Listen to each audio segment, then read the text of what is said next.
Ərəb atlar, qoçigidlər meydanı duyuyor, müxənnət şərindən tökülən qandır. Ya Əli isminə aləm qurbandır, əvvəlinci imamım Şah Mərdandır, ikinci imamı xəbər aldım.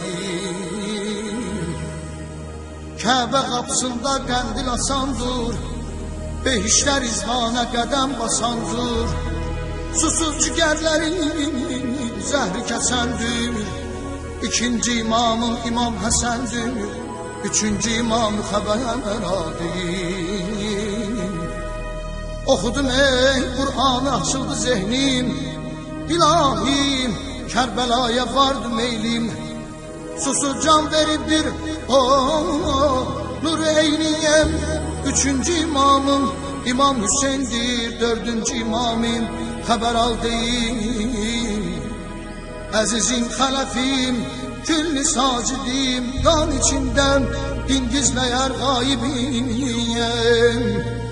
Hakkın kelamıdır, hakkın kelamıdır gün kimi mübin. Dördüncü imamım Zeynül Abidin, beşinci imamini xəbər aldım. Ariflərin məclisdə əyləşər ağır, müşkülə düşməmiş Allah'ı çağır. Allah özüdür her şeye kadir.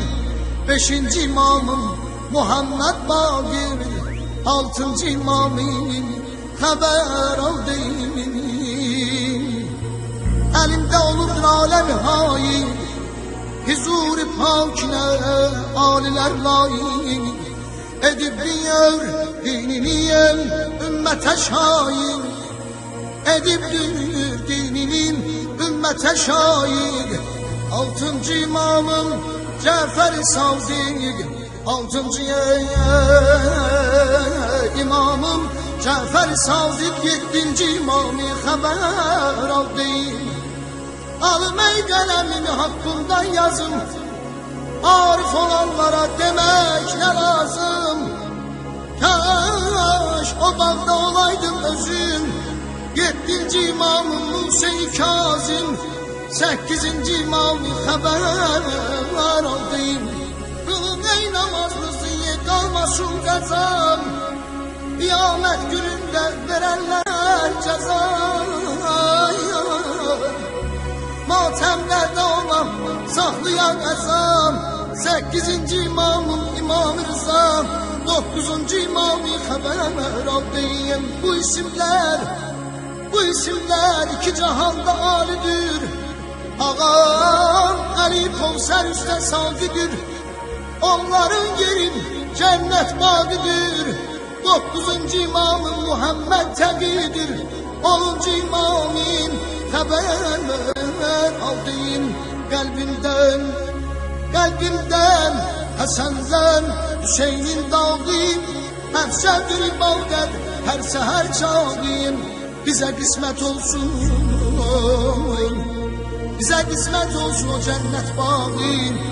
10. imamım Əli yenlədim, 11. imamı xəbər aldım.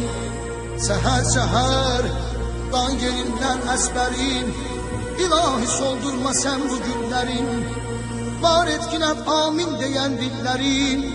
11. imamım Həsən Əskərim, 12. imamı xəbər aldım. Hakkıdır gelecek eşit ve inan, arifler bilərlər nə inkinadan.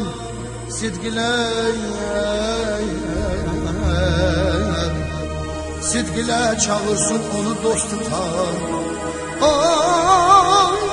imamım sahib el-əsr və zaman, qeyri vaciblərim xəbər aldım, xəbər aldım.